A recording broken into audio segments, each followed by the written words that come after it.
una chica tan bonita y pregunto por qué anda tan solita. Te llama y yo no sé de dónde llegaste ni pregunté.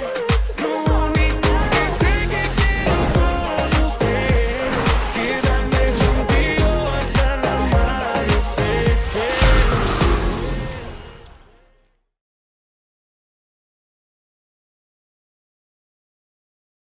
C'est pourquoi, à travers ce projet, nous souhaitons dire à la jeunesse, parle, car tu as de belles choses à nous raconter. Parle, car tes revendications sont légitimes. Mais écoute. Écoute avec passion les paroles de ces belles âmes qui t'entourent. Écoute ces proverbes qui te disent que celui qui parle sème, celui qui écoute récolte. Que celui qui sait écouter deviendra celui qu'on écoute. Et enfin, que si l'homme a 2 oreilles et une bouche, c'est pour écouter 2 fois plus qu'il ne parle. Bonsoir. Bonsoir. Du coup, moi c'est Fatoumata Kanté et désolée, je suis un peu stressée.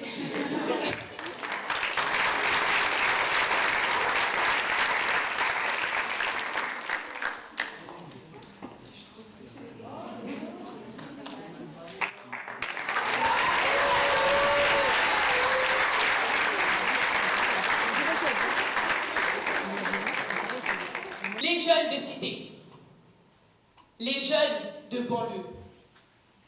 Certains jeunes de cité se sont délaissés ou rencontrés. Ils sont écartés de la société.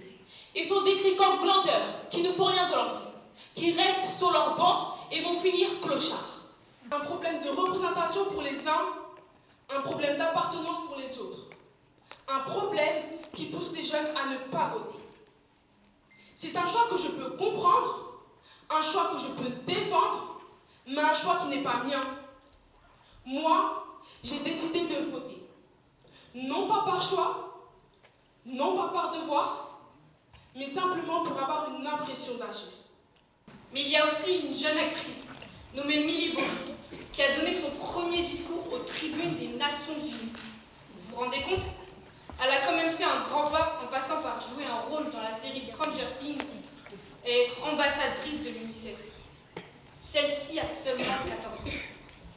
Et moi, jeune adolescente de Bagnolet, pourquoi on ne me ferait pas confiance? Pourquoi on ne m'écouterait pas? Pourquoi on ne me laisserait pas agir? Moi aussi, je pourrais mettre en place un projet qui pourrait améliorer notre train de vie tout en réunissant quelques jeunes. Un jour, Palais-Loire a dit « Chacun est l'ombre de nous ». Et c'est comme ça dans les quartiers. Nous sommes associés à tout le monde.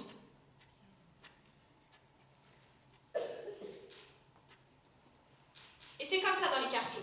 Nous sommes associés à tout le monde. Et souvent, c'est le négatif qui prime. Alors en vrai, le jour où les médias arrêteront de parler de nous, c'est qu'il fera bon vivre dans les banlieues.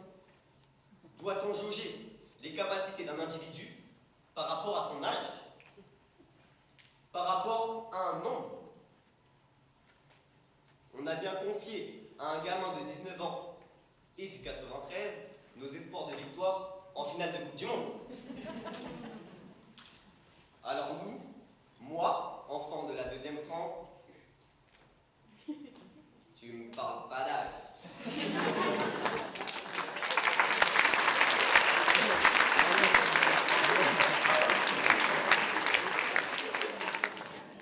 Le pouvoir d'agir dans ma bouche, c'est avoir cette carte en main qui peut changer la situation dans laquelle on vit. Tout le monde peut. Tout le monde est capable, mais tout le monde fait ses propres choix. Un jeune venant d'un milieu aisé ne serait pas capable de polluer la terre, de ne pas respecter les lois? Eh bien, laissez-moi vous dire que vous vous trompez. Un jour, maman m'a dit de ne pas fumer, c'est dangereux. Papa lui m'a dit de ne pas boire, c'est nocif. Grand frère, lui, m'a dit de ne pas toucher à la drogue, c'est néfaste. Tout ça ne sont que des paroles, mais j'espère qu'elles feront sens dans vos esprits.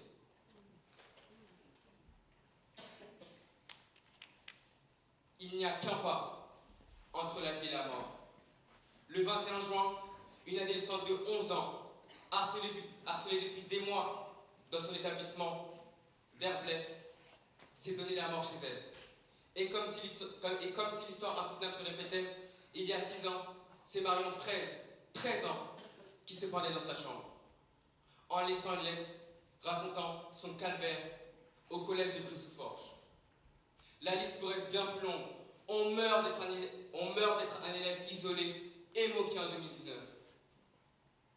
700 000 jeunes disent avoir fait l'expérience du harcèlement scolaire, avec dans 5% des cas des formes sévères d'harcèlement moral ou physique.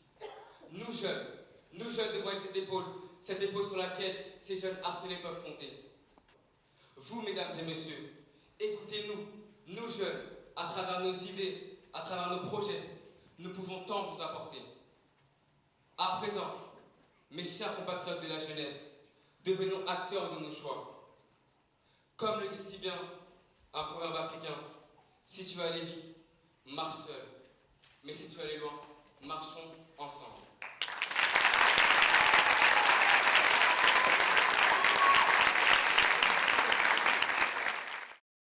Bonsoir. Je suis Maëvan, je crois que vous l'avez compris. Je suis coordinatrice du secteur jeunesse. Qu'est-ce que je peux vous dire à part que voilà, je suis très émue et très fière de ce qu'ils ont fait. Vraiment, parce que c'est beaucoup de travail.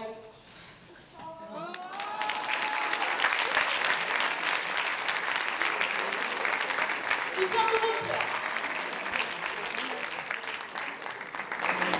On peut pleurer chez soi. C'est émouvant de les voir comme ça et de voir qu'on peut être trop pour quelque chose.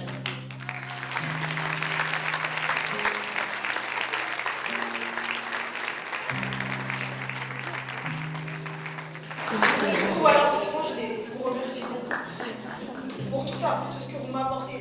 Vraiment, et pas que sur ce projet, sur la jeunesse de Bagnolet. Merci à vous, ça, de m'avoir donné la chance de vivre tout ça.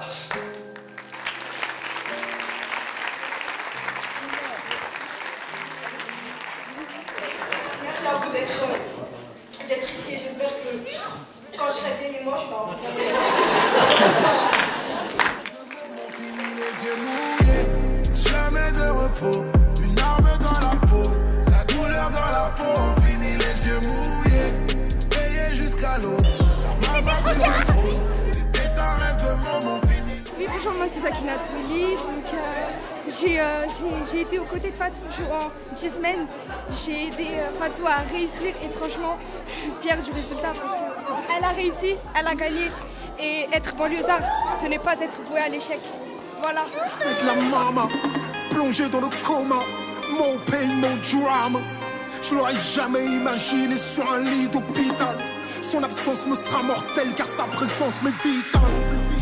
Je pense aux larmes que je lui ai fait verser, aux épreuves que je lui ai fait traverser. Au crépuscule de sa vie, je chuchote mes regrets. J'ai pas su l'aimer autrement que d'un amour muet.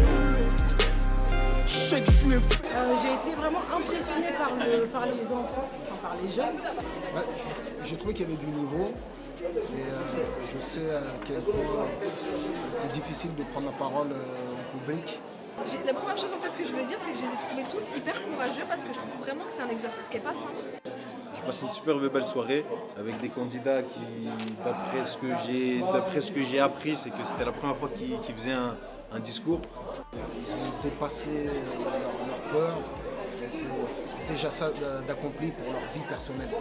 Qui sont tous très courageux, qui sont remplis de convictions et qui nous ont donné envie d'agir pour eux aussi grâce à leur discours.